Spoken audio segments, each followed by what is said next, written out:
Welcome to GRC technical में आपका स्वागत है। आज हम हिंदी के एक नई श्रृंखला के साथ आपके समक्ष प्रस्तुत हुए हैं। आज हम हिंदी वर्णमाला में स्वर और व्यंजन की संपूर्ण जानकारियाँ देखेंगे। ठीक, कि क्या होता है स्वर और क्या होता है व्यंजन, इनके कितने प्रकार हैं और किस रूप में इनको रखा गया है। ठीक, एग्जाम की दृष्टि से बहुत महत्वपूर्ण है। किसी न किसी एग्जाम में ये 1 या 2 क्वेश्चन जरूर आता है, जिस सब्जेक्ट में, जिस सिलेबस में हिंदी पूछा जाता है। ठीक, उम्मीद करता हूँ कि ये वीडियो आपको पसंद आएगी। अगर पसंद आए तो लाइक और सब्सक्राइब करना ना भूलें, ताकि जब भी कोई हम नया वीडियो बनाएं तो उसका नोटिफिकेशन जाए सबसे पहले आपके पास। ठीक, आइए स्टार्ट करते हैं, देखते हैं क्या होता है।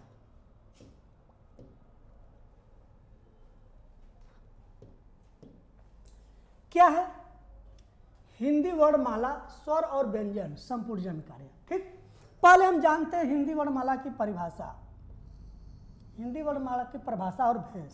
ठीक, पहला क्या है स्वर।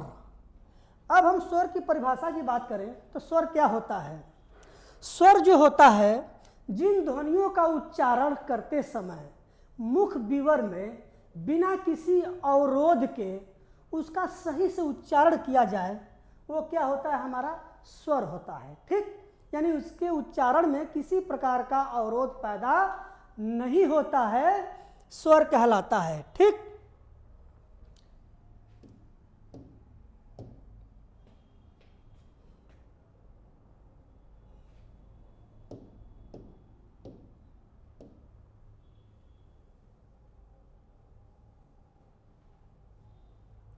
है ना। देखिए यहां पर लिखा है, वायु बिना किसी रुकावट के मुख से निकलती है, उन्हें स्वर कहते हैं। अर्थात जिसमें किसी प्रकार का अवरोध उत्पन्न नहीं होता है। ठीक, यद्यपि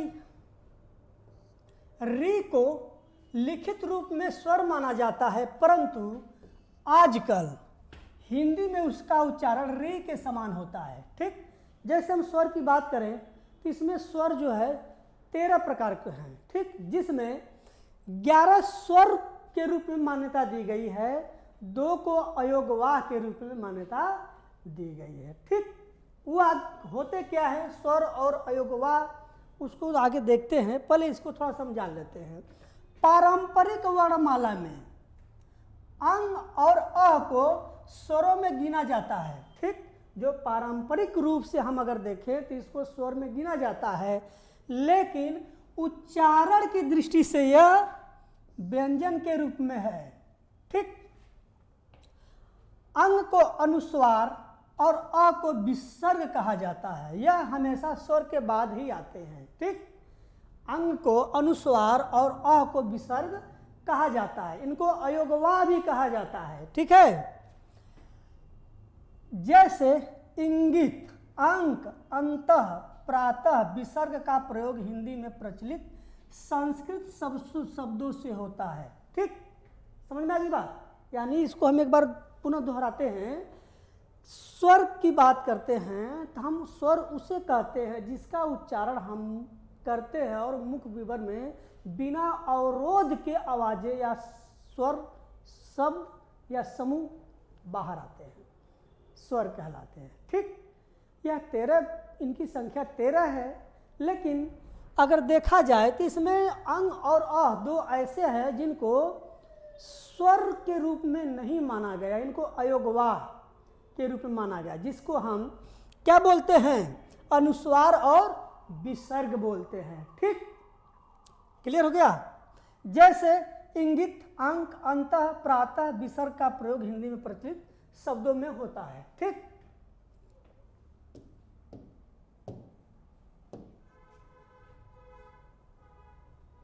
यहां थोड़ा सा और देख लेते हैं।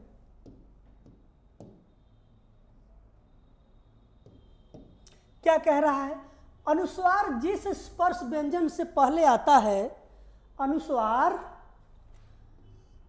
जिस स्पर्श व्यंजन से पहले आता है उसे उसी व्यंजन के वर्ग के अंतिम नासिक वर्ग के रूप में उच्चारित होता है।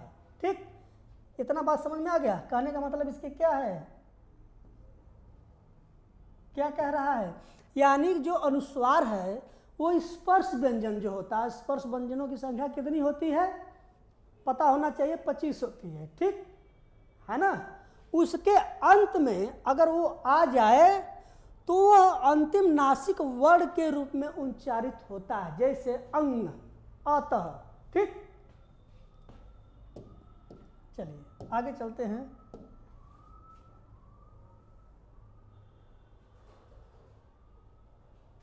अब हम व्यंजन की बात करते हैं। व्यंजन क्या होते हैं? व्यंजन की परिभाषा की हम बात करें तो जिन वर्णों के उच्चारण में वायु रुकावट के साथ या घर्षण के साथ मुंह से बाहर निकलती है उन्हें व्यंजन कहते हैं, ठीक। उच्चारण सदा स्वर की सहायता से किया जाता है, ठीक। यानी कि व्यंजन हम उसे कहते हैं जिनका उच्चारण करते समय हमें अवरोध पैदा होता है। इसका उच्चारण करने के लिए हमें स्वरों की सहायता लेनी पड़ती है, अर्थात कह सकते हैं कि स्वरों की सहायता के बिना हम व्यंजन को उच्चारित नहीं कर सकते हैं, इनके उच्चारण में स्वर की सहायता लेना पड़ता है, ठीक। समझ में आ गया बात? चलिए आगे देखते हैं। अगर हम व्यंजनों की बात करें, ठीक, तो टोटल व्यंजनों की संख्या जो कितनी होती है वो होती है 52, ठीक। जिसमें जो हमारा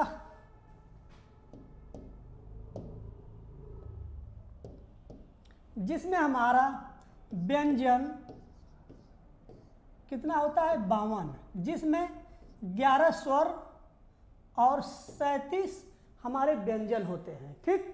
11 स्वर और 37 व्यंजन होते हैं और इसमें अयोगवाह संख्या जुड़े होते हैं, ठीक।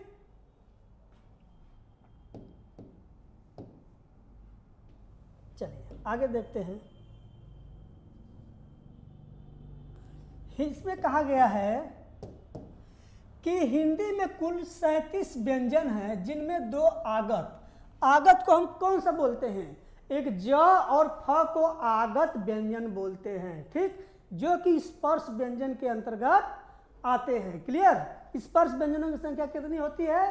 25 होती है। उन्हीं 25 में से एक ज और एक फ, ये क्या होते हैं? हमारे आगत व्यंजन के रूप में वर्णित किए जाते हैं, ठीक। चलिए, जिन्हें निम्नलिखित श्रेणियों में विभाजित किया गया है। व्यंजनों का वर्गीकरण, ठीक। देखिए, व्यंजनों का वर्गीकरण की हम बात करें तो इनको कई रूपों में व्यवस्थित किया गया है। जैसे हम बात करें तो इसके 2 प्रमुख रूप हैं, एक है स्थान के आधार पर, दूसरा है प्रयत्न के आधार पर, ठीक है ना। अब क्या होता है? स्थान के आधार का मतलब ये होता है कि जब हम इनका उच्चारण करते हैं तो हमारे मुख से किस स्थान से इनका उल्लेख होता है या इनका व्यवस्थित रूप से इनकी बातें हमारे मुख में टकराती हैं, स्पर्श करती है या घर्षण करती हैं, ठीक। अगर देखा जाए तो कंठ, तालु, मूर्धा, ये सब हमारे क्या हैं? ये हमारे स्थान के आधार पर उच्चारित होने वाले व्यंजन हैं, ठीक। समझ में आ गया बात? आगे देखते हैं। इनको हम स्थान के आधार पर उच्चारित करते हैं, ठीक। और प्रयत्न के आधार पर जो हमारा होता है उसको देखते हैं। प्रयत्न के आधार पर व्यंजन ध्वनियों के उच्चारण में श्वास का कंपन, श्वास की मात्रा तथा जीवा आदि अवयवों का श्वास के अवरोध की प्रक्रिया का प्रयत्न करता है, ठीक है ना। यानी यहाँ पे श्वास की बात करता है कि वो तो हमारा स्थान कंठ, तालु और मूर्धा है ना, दंत, ओष्ठ, ये सब हमारे क्या है? ये स्थान के आधार पे है। जैसे प, फ, ब, ब, म, इनका हम उच्चारण कर रहे हैं तो हमारा वो क्या हो रहा है? एक दूसरे से सट रहा है। कंठ की हम बात करें क, ख, ग, तो हमारा कंठ की बात करता है, उसको भी हम आगे बताते हैं, पहले इसको देख लेते हैं, ठीक। और प्रयत्न के आधार पर क्या कह रहा है? व्यंजन ध्वनियों के उच्चारण में श्वास कंपन, श्वास की मात्रा, जीवा आदि अवयवों द्वारा श्वास के अवरोध की प्रक्रिया का नाम प्रयत्न करता है। क्लियर? ठीक। अब देखिए,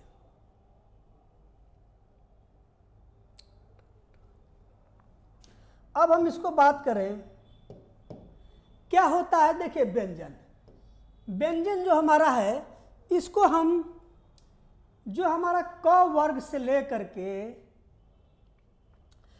प वर्ग तक, ये जो हमारे 25 वर्ण हैं, व्यंजन है, इसको हम क्या बोलते हैं? स्पर्श व्यंजन है।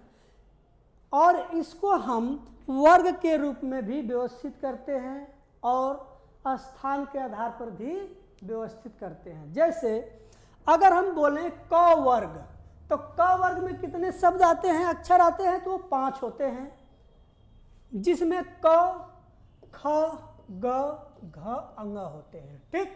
और इसी को हम क्या बोलते हैं? कंठ। ठीक। यानी स्थान के आधार पर जब इनका उच्चारण करते हैं तो इनको हम बोलते हैं कंठ। वीडियो नहीं चल रहा है।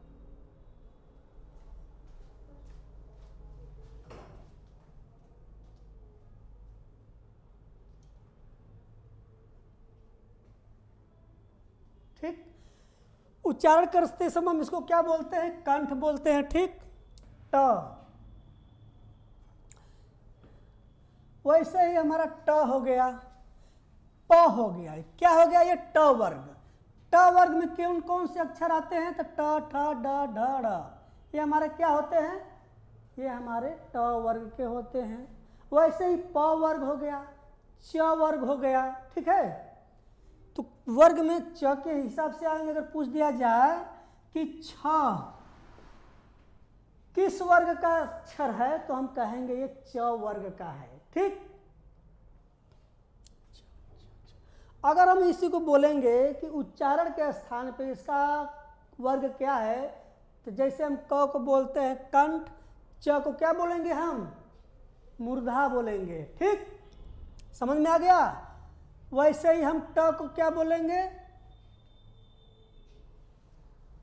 ट। देखिए, ट बोल रहे हैं ना, तो ये हमारी जीभ जाके ऊपर टाय टाय मार रही है। ठीक। और वही हम बोलेंगे प। प वर्ग हमारा क्या होता है? तो प वर्ग जो हमारा होता है वो ओष्ठ होता है। ठीक। क्या होता है? ओष्ठ होता है। देख रहे हैं, प, फ, ब, भ, म बोल रहे हैं तो हमारी जीभे क्या हो रही है? अरे सॉरी, ओठ क्या हो रहा है? एक दूसरे से सट रहा है। ठीक। और गृहीत वर्ग या आगत वर्ग, इसको हम बोलते हैं गृहीत या आगत वर्ग। ठीक। आगत शब्द क्या है हमारा? ज और फ।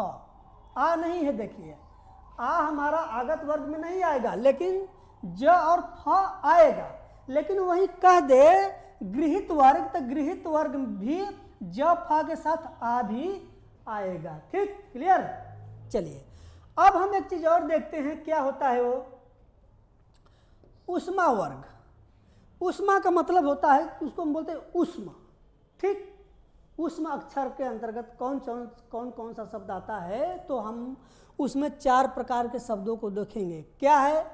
बड़ा सा, षटकोण सा, छोटा सा, ह। यानी इसका जब हम उच्चारण कर रहे हैं तो हमारे मुख यानी श्वास से क्या हो रही है? ऊर्जा निकल रही है। जैसे बोलेंगे स, स, स, ह, तो मुख से क्या हो रहा है? उष्मा निकल रही है। ठीक। इसको उष्म वर्ग में रख दिया गया है। ठीक। क्लियर? चलिए, अब आगे देखते हैं च वर्ग। च वर्ग में क्या होता है? च वर्ग में च, छ, ज, झ, ञ। ठीक। ये 3 चीज होता है। ठीक। अब वही हम बात करें त वर्ग में, तो त जो होता है हमारा त, थ, द, ध, न। अगर इसी को स्थान के आधार पर हम देखें तो ये दंत व्यंजन हो गया। ठीक। यानी जब हम इसका उच्चारण कर रहे हैं त, थ, द, ध, न, तो जो हमारी जीभें हैं वो दांतों में जाकर क्या कर रही है? टकरा रही हैं। इसलिए इसको स्थान के आधार पर क्या बोलते हैं? हम दंत व्यंजन बोलते हैं, या दंत वर्ग के अंतर्गत ये आते हैं। ठीक। अंतस्थ वर्ग यानी अंतस्थ व्यंजन की हम बात करें तो इसमें य, र, ल, व ये 4 शब्द आते हैं। ठीक, कौन कौन से? य, र, ल, व। क्वेश्चन बहुत ज़्यादा पूछा जाता है, सबसे ज़्यादा पूछा जाता है अंतस्थ और उष्म और संयुक्त से ही पूछा जाता है। ठीक, इसको ध्यान दीजिएगा कि क्या क्या होता है। अंतस्थ में य, र, ल, व, इसको इसलिए कहा गया है कि इसका उच्चारण जब हम करते हैं य, र, ल, व, तो उसकी ध्वनि हमें पीछे से खींचकर आती है ना। यानी कि यहाँ से य, र, ल, व, यानी कि मुख का कोई हिस्सा किसी भाग में टकराने की कोशिश नहीं कर रहा है, यह अंतस्थ ध्वनि निकलती है। ठीक, इसलिए इसको अंतस्थ वर्ग में रखा गया है। ठीक, अब वही बात करते हैं संयुक्त वर्ग।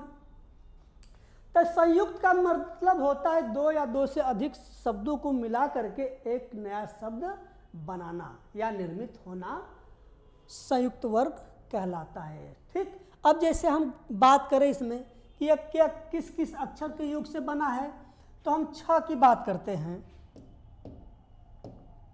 ठीक है, हम 6 की बात करते हैं। क्या है? 6। ये किस किस अक्षर से मिलकर बना है? ये जो हमारा बना है क, धन, स को मिलाकर क्या बना है हमारा? 6 बना है, यानी छतरी 6 बना है। ठीक, क्लियर। अब वही हम त्र की बात करें, क्या है? तो त्र की जब हम बात करते हैं तो त्र जो बना है हमारा त, धन, र के योग से हमारा क्या बना है? त्र बना है। क्लियर हो रहा है ना। आगे हम देखते हैं जो ज्ञ हमारा है, ज्ञ 2 शब्दों से मिलकर बना है, ज, धन, इया। ठीक, ज, धन, इया को मिलाकर हमारा क्या बना है? ज्ञ बना है। क्लियर। पूछा जाता है कि ज्ञ किन 2 शब्दों के योग से बना है या किन 2 शब्दों के योग से ज्ञ बनता है। ठीक, या ज, धन, य के योग से कौन सा शब्द बनता है? तो वो बनता है हमारा ज्ञ बनता है। क्लियर। वही हमारा स्र की बात करें तो क्या हो जाएगा हमारा? वो हमारा हो जाएगा स, धन, र मिलाकर क्या हो जाएगा? स्र। ठीक, चलिए आगे देखते हैं क्या होता है। देखिए, इसको हम एक टेबल के माध्यम से आपको समझा रहे हैं। ठीक है, एक टेबल के माध्यम से हम आपको बता रहे हैं कि क्या होता है। टेबल में देखिएगा हिंदी वर्णमाला जिसमें 2 बातें हैं। एक पहले हम स्वर वर्ण के बारे में जानते हैं, स्वर के बारे में। ठीक, स्वर देखिए, स्वर 2 प्रकार के होते हैं। कौन कौन सा? एक ह्रस्व स्वर होता है, एक दीर्घ स्वर होता है। ठीक, ह्रस्व स्वर में हमारे 4 शब्द आते हैं। 4 स्वरों को ह्रस्व स्वर में रखा गया है और बाकी जो हमारा 7 होता है उसको हम किस में रखे हैं? दीर्घ स्वर में। और 2 जो हमारा है उसको अयोगवा या अनुस्वार और विसर्ग जिसे कहते हैं उसमें विभाजित किया गया है। ठीक, तो देखिए अ, ई, उ और री, ये जो हमारे 4 शब्द हैं इसको हम ह्रस्व स्वर के रूप में गिनते हैं या मानते हैं या जानते हैं। ठीक, उसके बाद ये हमारा जो है आ, ई, उ, ए, ऐ, ओ और औ, ये जो हमारे 7 शब्द हैं स्वरों के उसको हम दीर्घ स्वर कहते हैं। अंतर क्या है? ह्रस्व स्वर की तुलना में या ह्रस्व स्वर की तुलना में दीर्घ स्वर में ज़्यादा समय लगता है या ज़्यादा एनर्जी लगता है। ठीक, या ठीक 2 गुना समय लगता है उसके उच्चारण में। कहते हैं जैसे कि किसी शब्द का हम उच्चारण करते हैं लेकिन अगर उसी शब्द के आधार पर कोई दूसरा शब्द उच्चारण करते हैं और उसमें डबल समय लगता है, 2 गुना समय लगता है, तो हम उसे बड़ा के रूप में मानते हैं। वही बात यहाँ पे है कि अ, आ, ई और री के उच्चारण की तुलना में इनमें 2 गुना समय लगता है, इसलिए इसको हम क्या कहते हैं? दीर्घ स्वर कहते हैं। ठीक, अब बात आती है 7 4 11, अब 2 कहाँ गए? 100 तो 13 होते हैं, यानी 2 हमारे जो हैं अंग और अह, ये क्या हमारे हैं?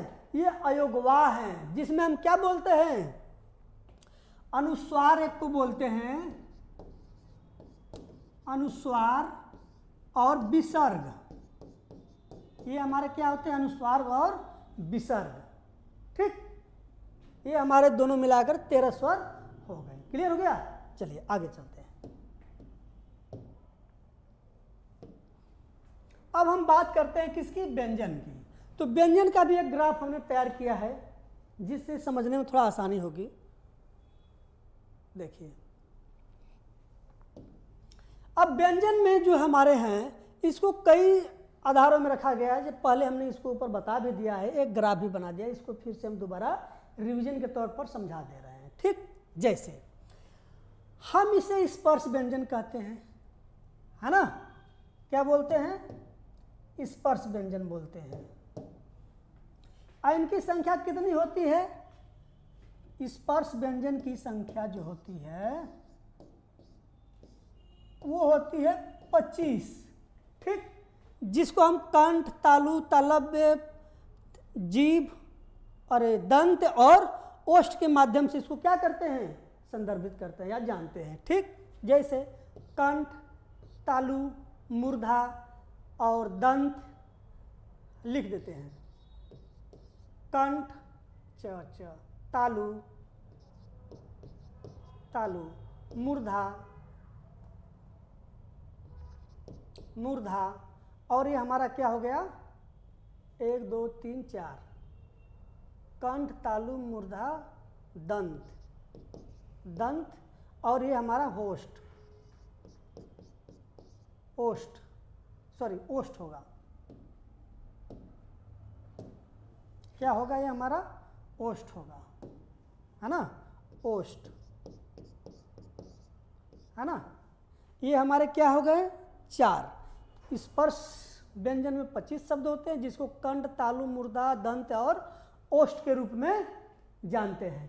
ठीक, अब अंतस्थ की बात करें। अंतस्थ में वो आते हैं जिनका उच्चारण पश्च भाग, मुख के पश्च भाग से निकलता है और इसमें किसी प्रकार का अवरोध नहीं पैदा होता है, यानी कि जो हमारी जीवा है या मुख है उसमें किसी प्रकार का घर्षण पैदा नहीं होता है, इसलिए इसको अंतस्थ व्यंजन के रूप में लिया गया है। ठीक, वही हम उस व्यंजन की बात करें तो उसमें स, स और ह ताए, इनके उच्चारण में हमारे मुख विभाग यानी श्वासों से क्या होता है?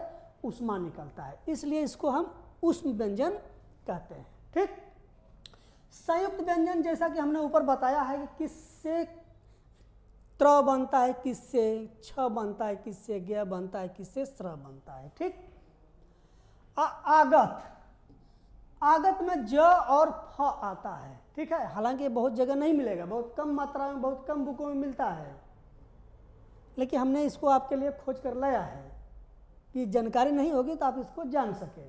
ज और फ को आगत शब्द कहते हैं। ठीक,